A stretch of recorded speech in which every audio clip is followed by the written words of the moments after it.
All right. So, it's finally time to talk about this fight with Shakur Stevenson and Edwin De Los Santos. I mean, if you want to call it a fight, didn't feel like a fight. But for me, I was kind of salty because I really thought it was going to be more than what it was. And then it turns out that I almost fell asleep. Um,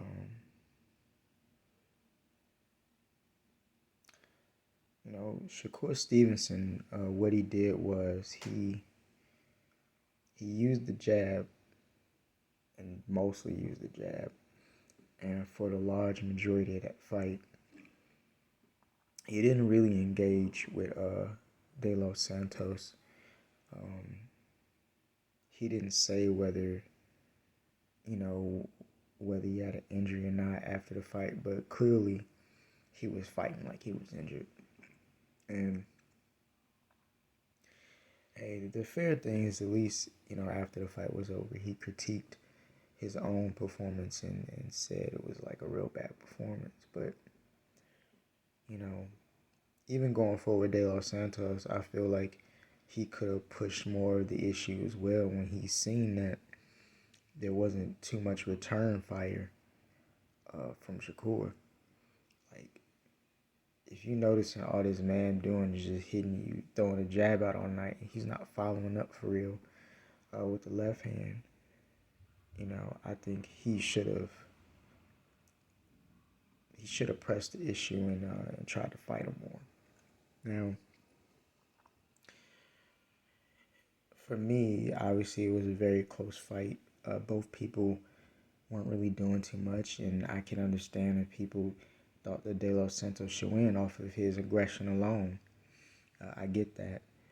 I know Shakur tried to say it was a bad performance. Floyd had bad performances, one hand, everything like that. But the difference is that he was avoiding almost the pocket at all costs. Like, he wasn't really even trading with him. He was just jabs.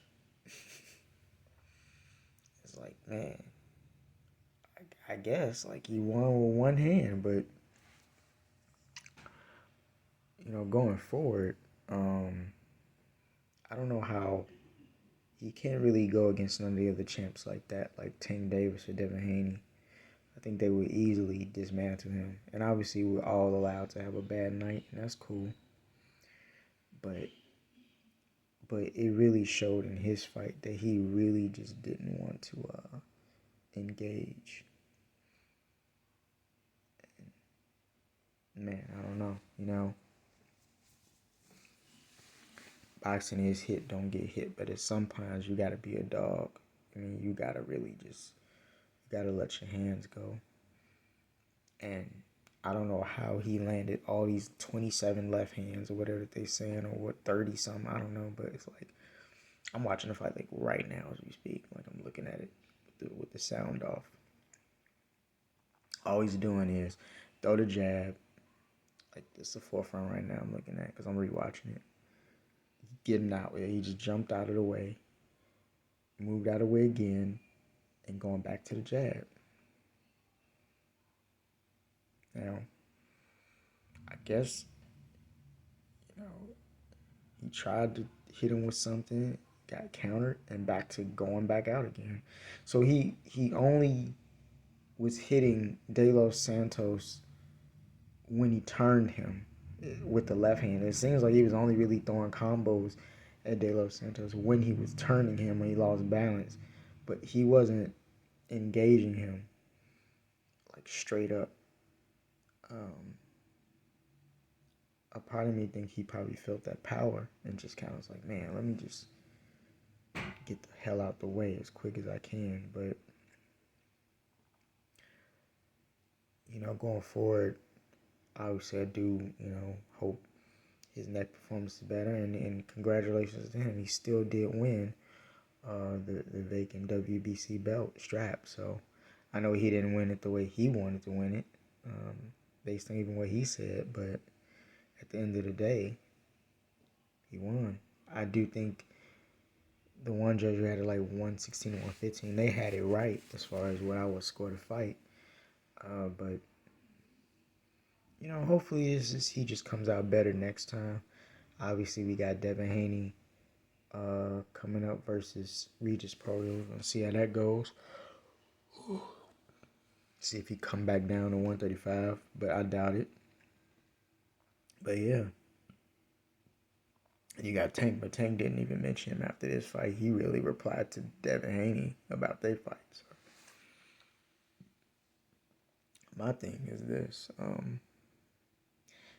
Going forward, I think as great as a defensive person as Shakur is, I do think he needs to work more on his inside game. That's nice and all that you can get out the way and be the master of distance, but I think that in order to be a complete boxer, it will probably be very important for you to work on an inside game. So when you do get caught in the pocket, you know how to answer that. Because in this fight, it seemed every time the pocket was about to form, he just ran out. And it was almost, now I can see somebody, he's running. So, still congratulations to Shakur for winning, but I do hope his hand is healed for the next fight and that he just shows more wrinkles in his game and shows more of him doing inside work, because I know he prides himself, on eating shit and boxing and everything like that, but I do feel there's more things for him to deal with. And maybe it could be because of his lack of power. It could be that. Maybe that's why he felt that power and didn't want to engage. But either way, you have to work on that, because going forward in your career, you don't want any more real close matches like this. You just don't want to have performances like that. You have to learn how to really engage somebody. But either way, congratulations to him. And yeah. I don't know what to say. Like I said, it just is like running. But either way, I still can't wait for his next fight. I'm still behind his back regardless. And I do wonder who he's going to go against next.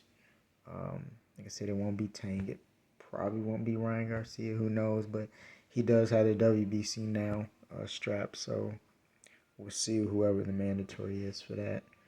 And that's probably going to be, something fun. But either way, yeah, that's all I really want to say about the fight. Like I said, I was salty. Because I was over here thinking it was going to be fireworks and everything like that. And it wasn't. And I just looked dumb. I think we all did. But yeah. Either way, that's it for now.